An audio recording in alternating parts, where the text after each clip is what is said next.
네, 반갑습니다. 우리 옆 사람과 인사 나누겠습니다. 반갑습니다. 잘 오셨습니다. 네, 반갑습니다. 잘 오셨습니다. 예배 오신 여러분들을 진심으로 환영하고 또 축복합니다. 우리 청담 교회는 은혜가 샘솟는 교회, 부흥이 시작되는 교회입니다. 우리 하나님의 위로와 평강이 여러분과 또 여러분의 가정에 함께 하시기 바랍니다. 한때 서점에 가보면 이런 책들이 참 많았지요. 인맥이 자산이다. 혼자 밥 먹지 마라. 성공하려면 사람들을 만나라. 지금도 몇 년째 베스트셀러 자리를 지키고 있는 책들도 있습니다. 그만큼 꾸준히 많은 사람들의 공감을 불러일으킨다, 그런 의미이겠지요. 책의 내용도 참 마음에 와닿습니다. 명함을 자주 주고받아라. 모임에 나가라. 사람들과 밥 한 끼라도 더 먹어라. 경조사는 꼭 챙겨라. 그렇게 사람들을 챙기고 관리하다 보면 언젠가 내가 어려울 때, 또 도움이 필요할 때에 그들이 나를 도와준다는 겁니다. 맞는 말 같습니다. 그래서 우리도 그렇게 살아보려고 애를 쓰지요. 명절이면 안부 문자를 돌리고 또 경조사에는 빠짐없이 얼굴을 비치려고 합니다. 불편해도 모임에 나가고 또 마음에 없는 말도 몇 마디 보태보려고 하지요. 그렇게 인맥을 쌓아갑니다. 그런데 정작 내 인생에 어려움이 닥쳐왔을 때 어떨까요? 나의 사업이 무너지고 내 건강에 적신호가 오고 관계들이 깨지고 자녀 문제로 밤잠을 설치는 그때에 그렇게 공들여 관리하던 그 많은 이들 다 어디로 간 걸까요? 전화 걸어도 받지를 않습니다. 문자를 넣어도 읽지 않습니다. 도움을 청하면 슬며시 화제를 바꾸지요. 가장 믿었던 사람, 그 사람이 등을 돌립니다. 그렇게 챙기고 베풀었던 그 관계들이 정작 내가 가장 필요로 하는 그 순간이 되면 아무 소용이 없더라는 거지요. 그때 자책하는 마음이 생깁니다. 내가 인생을 잘못 살았나 보다. 사람 관리를 잘못했나 보네. 더 열심히 챙겼으면 더 나았던 걸까? 여러분, 반드시 그런 것은 아닙니다. 내가 유독 잘못 살았던 것 아니라는 거지요. 그것이 인생입니다. 오히려 누구나 한 번쯤은 겪는 보편적인 일입니다. 그래서 사람을 지나치게 믿지 말라, 의지하지 말라, 그런 말이 나오는 거지요. 오늘 본문에 나오는 다윗이 그랬습니다. 오늘 시편 142편의 표제를 보십시오. 이렇게 나오지요. 다윗이 굴에 있었을 때에 지은 마스길, 곧 기도다. 마스길이 무엇이냐면 묵상과 교훈을 주기 위하여 모아둔 어떤 시나 기도문을 말하는 겁니다. 이렇게 이해하면 충분합니다. 그런데 이 시편을 언제 지었느냐? 다윗이 굴 속에 있었을 때 지었다, 이렇게 나오지요. 어떤 굴이었을까요? 학자들은 아둘람 굴이나 엔게디 굴 중에 하나일 것이다, 이렇게 추정을 합니다. 어느 굴로 보든지 간에 다윗은 지금 자신의 인생에서 가장 낮은 자리, 비천한 자리, 절망의 자리에 놓여 있습니다. 오늘 시편의 핵심은 4절이라고 할 수 있습니다. 우리 함께 시편 142편 4절을 읽어보겠습니다. 오른쪽을 살펴보소서. 나를 아는 이도 없고 나의 피난처도 없고 내 영혼을 돌보는 이도 없나이다. 다윗은 하나님께 제 오른쪽을 좀 살펴보십시오, 요청하지요. 이 말은 그저 제 주변을 한번 둘러봐 달라, 이런 의미는 아닙니다. 성경에서 말하는 오른쪽은 아주 특별한 자리입니다. 우리 시편 16편 8절을 읽어보겠습니다. 내가 여호와를 항상 내 앞에 모시며 그가 나의 오른쪽에 계심으로 내가 흔들리지 아니하리로다. 아멘. 계속해서 시편 121편 5절 또 읽어보겠습니다.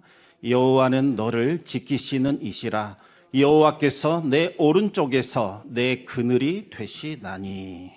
여기서 오른쪽이라는 것은 나의 편이 되는 사람이 서 있는 자리입니다. 나의 힘이 되어주는 사람이 서 있는 자리가 오른쪽이지요. 나를 지켜줄 수 있는 사람, 나를 위하여 싸워줄 수 있는 사람, 나를 변호해 주는 사람이 서 있는 자리가 오른쪽입니다. 이 오른쪽에 아무도 없다는 말은 하나님, 저를 지켜줄 사람도, 저를 변호해 줄 사람도, 저의 방패가 되어줄 사람도 없습니다. 이런 고백입니다. 이것은 단순한 외로움이나 고독을 말하는 것이 아닙니다. 위험 앞에서 완전히 무방비 상태로 노출되어 있다는 고백이지요. 그리고 이 고백 안에는 여러 가지 감정들이 뒤섞여 있습니다. 믿었던 사람에게 배신당한 아픔, 아무도 곁에 남지 않고 다 떠나버렸다는 버려진 자의 깊은 아픔, 그로 인한 슬픔, 더 이상 손쓸 수 없게 되었다는 절망, 이제는 끝이라고 하는 좌절, 그리고 내가 뭘 그렇게 잘못했다고 하는 억울함. 다윗의 이 한마디에는 모든 것이 다 녹여져 있는 거지요. 다윗은 아무도 없는 빈 동굴에 들어가서 왜 이런 고백을 하고 있는 걸까요? 지난주 나눴던 말씀을 잠시 떠올려 보시기 바랍니다. 다윗은 아무런 잘못도 없이 사울의 시기와 미움을 받아 쫓기는 신세가 됩니다. 전쟁터 누비며 생사고락을 함께했던 동료들마저 등을 돌려 사울의 편에 서버렸습니다. 당황한 다윗은 자신의 오른쪽을 채워줄 그 누군가를 찾아 헤매게 되지요. 가장 먼저 선지자 사무엘을 찾아갑니다. 나에게 기름 부어준 그 선지자, 사울을 왕으로 세운 하나님의 사람이니 나의 오른쪽이 되어주겠지. 그러나 사무엘도 이미 사울의 견제를 받아 위태로운 처지에 있었지요. 다윗의 오른쪽이 되어줄 수 없었습니다. 다음으로 다윗은 요나단을 찾아갑니다. 왕의 아들이요, 내가 가장 믿고 신뢰하는 내 형제보다 더 가까운 내 절친한 친구이니 아버지의 마음을 돌릴 수 있겠지. 그러나 요나단도 다윗의 이야기를 꺼냈다가 아버지께 죽을 뻔하게 됩니다. 다윗의 오른쪽이 되어주지 못합니다. 그 다음에는 제사장들의 마을 놉당을 찾아가게 됩니다. 하나님께서 세우신 제사장이니 설마 사울이 악하다 할지라도 함부로 할 수 없겠지. 나를 지켜주겠지. 그러나 제사장의 마을도 다윗의 오른쪽이 되어주지 못하더라는 거지요. 오히려 제사장 마을을 찾아간 그 일 때문에 재앙이 찾아왔고 제사장 85명이 사륙당했고 그 성읍은 완전히 초토화됩니다. 마지막으로 다윗은 대적의 땅, 원수의 땅, 블레셋의 가드 지역으로 도망칩니다. 원수의 땅이니 아무도 나를 여기까지 쫓아오지 못하겠지. 그러나 가드 사람들이 다윗을 알아봤고 그들에게 체포되어 목숨을 잃게 되는 위태로운 자리에 서게 되지요. 결국 다윗은 미친 사람은 흉내를 내어 겨우 빠져나오게 됩니다. 가드 땅도 다윗의 오른쪽이 되어주지 못했습니다. 사울도, 사무엘도, 요나단도, 제사장도, 가드 땅도 그 누구도 다윗의 오른쪽이 되어줄 수 없었던 겁니다. 오히려 오른쪽이라고 생각했던 그들 때문에 그들을 의지할 때마다 매번 더 위험에 빠졌습니다. 오른쪽을 찾아 헤맨 결과는 재앙과 실망뿐이었습니다. 그렇게 갈 곳을 다 잃어버린 다윗이 마지막으로 도착한 곳, 그것이 바로 유대 광야에 있는 아둘람이라는 동굴입니다. 아둘람이라는 뜻은 은신처, 격리된 곳, 이런 뜻이지요. 더 이상 나갈 곳이 없는 막다른 자리, 세상으로부터 완전히 차단된 자리, 바로 그것이 아둘람입니다. 다윗은 결국 그 막다른 굴 속으로 들어가야만 했습니다. 그런데 아무도 없다고 생각했던 그 자리에서 다윗은 잃어버렸던 기도의 영성을 다시 회복하게 됩니다. 우리 함께 시편 142편 1절과 2절을 같이 읽겠습니다. 내가 소리내어 여호와께 부르짖으며 소리내어 여호와께 간구하는도다. 내가 내 원통함을 그의 앞에 토로하며 내 우한을 그의 앞에 진술하는도다. 사무엘을 찾아갈 때도 또 요나단을 찾아갈 때에도 제사장의 마을 놋당을 찾아갈 때에도 다윗이 기도하더라 이런 기록이 없지요. 사람 찾아다니느니라. 정작 가장 중요한 하나님을 잊어버리고 있었던 겁니다. 그런데 사방이 다 가로막힌 아둘람 동굴에 이르러서야 비로소 다윗은 하늘을 바라볼 수 있게 된 겁니다. 여러분, 막다른 골목에 들어섰을 때 우리가 해야 할 한 가지 일이 있지요. 그것은 바로 눈을 들어 하늘을 올려다 보는 겁니다. 하늘을 바라보느냐 그렇지 않느냐, 이것이 이제 우리 인생의 향방을 결정하게 됩니다. 다윗은 더 이상 물러설 수 없는 막다른 자리에서 잊고 있었던 하나님을 다시 바라보기 시작합니다. 그러자 오래전 광야에서 배웠던 영성, 바로 그 광야의 영성이 다시 살아나게 되었습니다. 여러분, 다윗은 광야는 다윗에게 어떤 장소였을까요? 양치기 하던 시절 다윗이 하나님과 깊고 친밀한 대화를 나누었던 곳입니다. 양치기라는 직업은 지금 우리가 생각하는 것처럼 결코 낭만적이지 않았지요. 외롭고 고독했고 위태로웠습니다. 몇 날 며칠을 홀로 지내야 했고 맹수와 도적의 위험이 도사리고 있었습니다. 사람들은 가급적이면 피하고 싶어 하던 가장 낮고 천한 직업 중에 하나가 양치기입니다. 그러나 아무도 없는 그 고요한 밤, 다윗은 하나님과 단둘이 마주하는 법을 배우게 됩니다. 밤하늘에 떠있는 그 무수한 별들을 바라보며 천지를 지으신 하나님의 능력과 신비를 배우게 되지요. 생명이 위협받는 위험 속에서 하나님께 부르짖는 법을 배웠습니다. 광야는 외롭고 고독하고 두려운 곳이지만 하나님을 가장 깊이 만나고 체험했던 신앙의 학교였다는 거지요. 그런데 왕의 사위가 되고 전쟁 영웅이 되고 쫓기는 신세가 되면서 광야의 영성을 다 잃어버렸던 겁니다. 이제는 사람 의지합니다. 이제는 누군가가 나를 돕겠지, 스스로의 판단과 경험을 의지하기 시작합니다. 그런데 아둘람 동굴이라는 또 다른 광야로 들어오게 되자 오래전 양떼를 지키며 배웠던 그 기억이 떠오르게 된 거지요. 하나님 앞에서 울부짖었던 그 부르짖음이 다시 터져나오기 시작을 하는 겁니다. 시편 142편 3절 4절 우리 같이 읽어보겠습니다. 내 영이 내 속에서 상할 때에도 주께서 내 길을 아셨나이다. 내가 가는 길에 그들이 나를 잡으려고 올무를 숨겼나이다. 오른쪽을 살펴보소서. 나를 아는 이도 없고 나의 피난처도 없고 내 영혼을 돌보는 이도 없나이다. 다윗은 홀로 있는 그 시간, 고독한 시간, 두려움의 시간에서 비로소 하나님을 다시 찾습니다. 오직 하나님만을 바라보게 되었고 잃어버렸던 광야의 영성을 다시 회복하게 되지요. 하나님, 제가 걸어가고 있는 이 길을 좀 보십시오. 원수들이 저를 잡겠다고 설치한 올무와 함정이 얼마나 많은지요. 사람들은 다들 저를 버렸습니다. 이제 아무도 제 곁에 없습니다. 제 오른쪽 살펴보십시오. 아는 자도 없고 나를 숨겨줄 피난처도 없고 제 영혼을 돌아보는 사람도 없나이다. 혹시 이런 마음 갖고 계시는 분 있지는 않으십니까? 하나님, 제가 갈 수 있는 곳 다 가봤습니다. 도움 청할 수 있는 사람 제가 다 만나봤습니다. 그런데 외면합니다. 아무도 저를 도와주지 않네요. 피난처를 제공해 주지 않습니다. 아무래도 저는 여기까지인가 봅니다. 앞으로 제 인생에 좋은 일 없겠지요.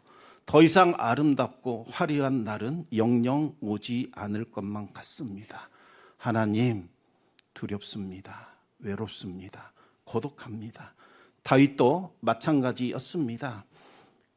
사무엘에게서, 요나단에게서, 제사장에게서, 가드 땅에서 얻은 결론은 내 오른쪽에는 아무도 없다라는 결론이었던 거지요. 그래서 어쩔 수 없이 눈을 들어 하늘을 바라본 겁니다. 하나님을 향하여 소리쳐 우는 것 말고는 할 수 있는 일이 없었던 거지요. 그런데 바로 그 막다른 자리에서 놀라운 고백이 터져나오기 시작합니다. 시편 142편 5절을 읽겠습니다. 여호와여, 내가 주께 부르짖어 말하기를 주는 나의 피난처시요 살아있는 사람들의 땅에서 나의 분깃이시라 하였나이다. 오른쪽에 아무도 없는 줄 알았는데 아니었습니다. 주님이 곁에 계셨습니다. 언제나 동행하고 있었습니다. 변함없는 피난처가 되어 주셨던 거지요. 그 주님을 다윗이 잊어버린 겁니다. 이 사람 저 사람 찾아다닌 거지요. 주님께 피하지 않고 사람들이 만든 피난처를 기웃기웃대고 있었던 겁니다. 그런데도 주님은 한결같이 다윗과 함께 하셨습니다. 여전히 다윗의 피난처였고 여전히 다윗의 분깃이 되어 주셨습니다. 여러분, 이 분깃이라는 단어는 아주 특별한 단어입니다. 분깃은 땅이 없던 이스라엘 백성들이 마침내 가나안 땅을 차지한 후에 지파별로 땅을 나누어 가졌는데 그 몫을 분깃이라고 부르는 거지요. 내 몫으로 정해진 땅, 내가 뿌리 내리고 살아갈 유업, 이것이 바로 분깃입니다. 그런데 12지파 중에 레위 지파에게는 이 분깃을 주지 않으셨습니다. 그러면서 하나님께서 친히 그들에게 말씀하셨습니다. 내가 너의 분깃이요 너의 산업이요 너의 기업이 되리라. 땅을 받지 못한 것이 아니라 하나님 자신을 그들의 분깃과 기업으로 분배받은 겁니다. 하나님이 이들에게 약속하십니다. 내가 너희들의 분깃이 되리라. 그 누구도 이 분깃을 빼앗지 못하리라. 이 분깃이 너희를 복되게 하고 이 분깃이 너희를 통하여 수많은 사람들을 복되게 하리라. 다윗은 왕의 사위였다가 왕궁에서 쫓아나 광야를 떠돌다 결국 굴 속에 숨어 들었습니다. 땅도 없고 집도 없고 지위도 없습니다. 알아주는 사람도 숨겨주는 사람도 없습니다. 다윗에게는 아무 목도 남아있지 않은 상태입니다. 그런데 바로 그 자리에서 주님이 얘야 내가 너의 분깃이지 않느냐 일깨워 주신 겁니다. 다 잃고 나서야 비로소 가장 중요한 것이 보이기 시작한 거지요. 사람도 지위도 안전도 다 사라져버린 그 폐허 위에서 절대로 사라지지 않는 것 하나가 다윗에게 남아있더라는 겁니다. 바로 여호와 하나님이셨습니다. 여러분, 하나님 한 분이면 충분합니다. 하나님이 함께 하시면 천지가 창조되는 놀라운 기적이 다시 시작될 수 있습니다. 정말 하나님 한 분만으로 충분할까요? 하나님이 함께 하시면 정말 내 인생에도 천지가 새로이 시작되는 그런 기적이 나타날까요? 그렇습니다. 다윗의 고백이 있은 후에 놀라운 일들이 일어나기 시작하지요. 우리 사무엘상 22장 2절을 읽어보겠습니다. 환난당한 모든 자와 빚진 모든 자와 마음이 원통한 자가 다 그에게로 모였고 그는 그들의 우두머리가 되었는데 그와 함께 한 자가 400명 가량이었더라. 다윗이 사람 찾아 헤맬 때는 한 사람도 오지 않았습니다. 그런데 이제는 하나님이 다윗에게 사람을 계속해서 보내주기 시작을 하지요. 놀라운 기적입니다. 아둘람은 말 그대로 은신처입니다. 아무도 찾을 수 없는 숨겨진 곳이 아둘람입니다. 더군다나 지금 사울은 2,000명의 최정예 부대를 거느리고 다윗을 죽이겠다고 샅샅이 수색하는 중입니다. 발라넷이 자체를 없애겠다는 거지요.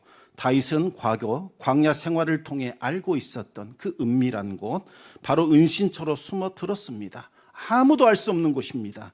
그런데 놀랍게도 400명이 그 자리를 수소문해서 찾아온 겁니다. 이들은 단순히 어중이 떠중이들이 아닙니다. 하나같이 칼을 잘 쓰는 용사들이지요. 하나님의 손길이 그들을 다윗에게로 이끌어 준 겁니다. 이들은 다윗 왕국을 세우는데 결정적인 기여를 하게 됩니다. 사실 다윗은 사무엘에게서 기름 부을 받을 때만 해도 왕이 될 거라는 생각은 별로 없었습니다. 누군가가 다윗에게 이번에 큰 공 세우면 사울이 사위로 삼는다 하더라. 너도 한번 도전해 봐라. 이렇게 말했을 때조차도 나는 가난하고 비천한 사람인데 어찌 왕의 사위 자리를 탐낼 수 있단 말인가? 그곳은 결코 가벼운 자리가 아니야. 이렇게 말했던 사람입니다. 왕의 사위 자리조차 감당하지 못한다고 했는데 어찌 왕이 될 생각을 하고 있었겠습니까? 그런데 바로 이 아둘람에서 생각이 바뀌기 시작하지요. 환난을 겪은 사람들, 빚진 사람들, 원통한 사람들을 직접 만나면서 생각이 달라집니다. 다윗 자신도 억울하게 생명의 위협을 느끼며 쫓기고 숨어야 했기에 그들의 눈물이 남의 일 같지 않았던 겁니다. 그들을 한 사람 한 사람 품는 과정에서 왜 하나님이 나에게 기름을 부으셨는가, 그 이유를 찾아낼 수 있었던 겁니다. 아둘람 굴에서 이들과 밤새워 대화 나누는 가운데 우리가 세워야 할 나라가 어떤 나라인가 어렴풋한 그림이 그려지기 시작합니다.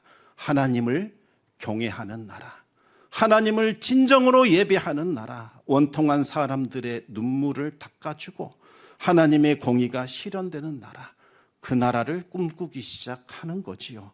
화려한 자리, 왕궁에서는 결코 배울 수 없었던 그 청사진이 이 아둘람 굴에서 다시 새롭게 시작이 된 겁니다. 여러분, 나를 도와줄 사람이 보이지 않는다, 혹시 근심하고 있지는 않으십니까? 하나님만으로는 부족합니다. 저는 사람이 급합니다. 나를 도울 사람이 있어야 합니다. 혹시 이렇게 생각하지는 않으십니까? 그렇지 않습니다. 하나님 한 분으로 우리는 충분합니다.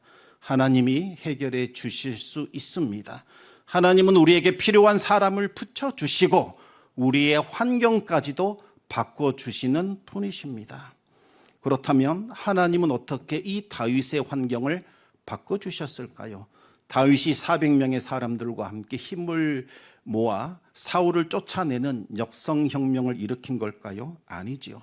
하나님은 기름 부어 세운 사울과 그 아들들의 피 흘리는 것 원하지 않으셨습니다. 그래서 다윗은 그들에게 일절 손대지 않았지요. 이 일이 얼마 있고 나서 사울은 블레셋과의 전쟁에 나가게 됩니다. 그리고 그 전쟁에서 사울과 그의 세 아들 요나단, 아비나답, 말기수아까지 동일한 날에 전사하게 됩니다. 왕이 사라진 공백기가 시작이 되었던 거지요. 그러자 12개의 지파 중에서 다윗이 속해 있는 유다 지파가 다윗을 찾아와 헤브론에서 왕으로 추대하게 됩니다. 그러나 아직은 이스라엘 전체를 다스리는 왕은 아닙니다.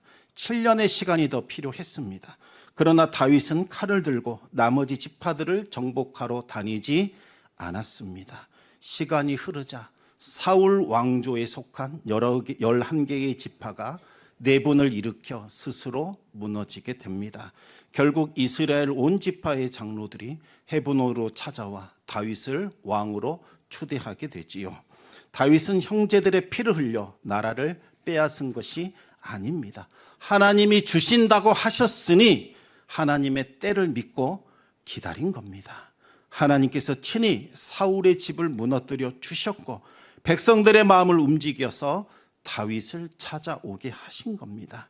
다윗이 수고하고 애써서 자신의 길을 만들어낸 것 아니라는 겁니다. 하나님께서 다윗의 길을 만들어 주신 겁니다.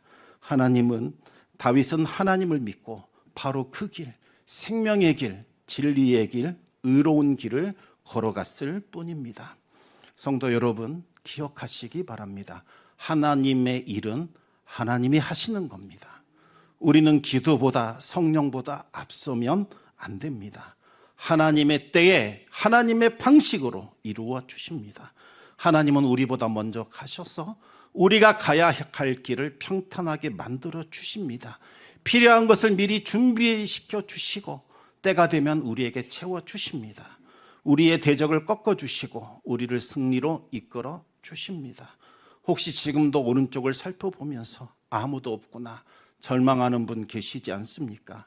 사람을 찾아 헤맸지만 매번 실망하고 이제는 더 이상 기댈 것 없다 주저앉는 분 혹시 계시지는 않으십니까? 더 이상 실망하지 않으셔도 됩니다. 하나님이 우리의 오른쪽이 되어 주시기 때문입니다.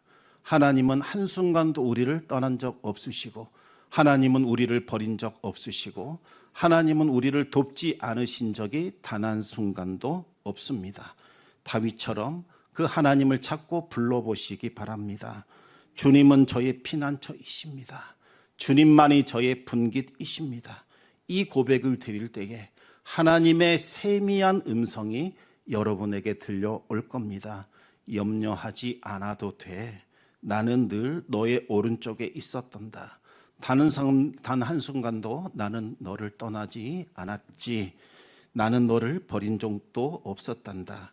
언제나 내가 너와 함께한다. 내가 너를 도울 거야. 우리 다시 일어나자. 다시 시작해보자. 내 손을 붙들고 내가 인도하는 길로 우리 함께 걸어가자. 그 음성을 꼭 들으시기 바랍니다. 하나님이 우리의 오른쪽이 되어주실 뿐만 아니라 이제는 우리를 누군가의 오른쪽이 되도록 우리를 빚어가시고 우리를 그렇게 세워주실 겁니다. 이번 한 주간 그 하나님과 동행하시기 바랍니다. 그 은혜로 살아가시기 바랍니다. 그리고 누군가의 오른쪽이 될 수 있기를 우리 주님의 이름으로 축원합니다.